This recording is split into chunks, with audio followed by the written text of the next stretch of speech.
என்னுடைய லீலை கொண்டு மனிதரின் ஆத்மாவில் மாற்றத்தை ஏற்படுத்த இயலாது. ஆத்மா பரமாத்மாவின் அங்கமாகும். ஒவ்வொருவரின் ஆத்மாவும் சுதந்திர உணர்வு கொண்டது.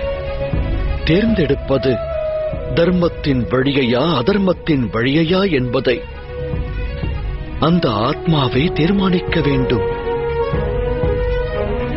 தேர்ந்தெடுக்கும் அந்த முடிவினை எந்த லீலையாலும் மாற்ற இயலாது.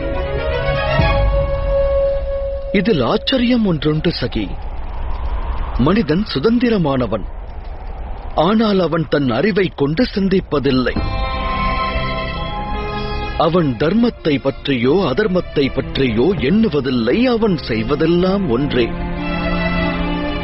தன்னை விட அதிக சக்தியை கொண்டவனுடைய உயர்ந்த ஸ்தானத்தில் வீற்றிருப்ப